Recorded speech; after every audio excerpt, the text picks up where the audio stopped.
Pekerja itu memanfaatkan tidur kerbau itu dan memelintir lapisan luar tanduknya.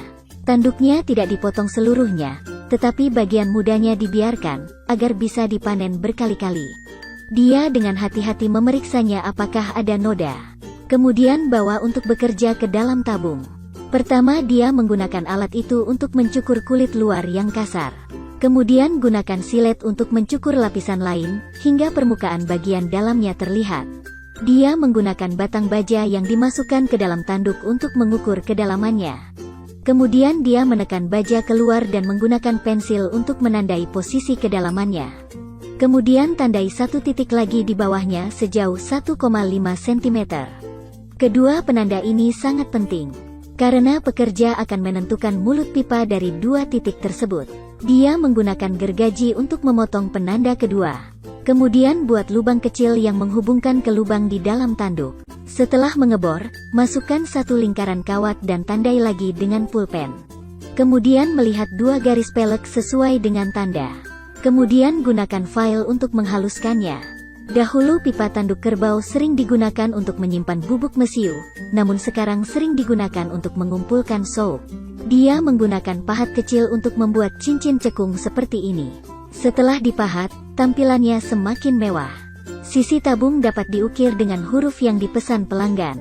Dia menggunakan pensil untuk menulis kata-kata terlebih dahulu, kemudian menggunakan pisau kecil untuk mengukir kata-kata itu. Baik itu ukiran potret, peta, atau tanda tangan. Selama pelanggan memintanya, kami bisa melakukannya. Kemudian bersihkan tinta agar tinta menembus garis yang terukir. Setelah menghapus tinta, garis ukiran menjadi lebih jelas. Setelah mengukir huruf, gunakan mesin untuk memotong ujung lainnya agar sama. Dia memasukkan mentega, biji polong, dan serbuk gergaji ke dalam air dan menghancurkannya untuk membuat pewarna. Kemudian masukkan tabung tanduk kerbau ke dalamnya dan rendam selama 2,5 jam. Biarkan memiliki warna tua seolah-olah sudah ada selama puluhan tahun. Membuat pemirsa merasa seperti ini adalah barang antik. Selanjutnya, Anda perlu menutupi alasnya. Dia menggunakan gergaji untuk memotong kayu pinus menjadi lingkaran. Kemudian sesuaikan sehingga berubah menjadi kerucut terpotong. Kemudian masukkan ke dalam tabung tanduk kerbau dan pastikan keduanya pas satu sama lain. Dia mengebor beberapa lubang kecil di tepi pipa, lalu menggunakan paku kayu kecil untuk mengencangkannya agar permanen. Kemudian gunakan mesin untuk memotong sisa kayu hingga rata dengan permukaan pipa.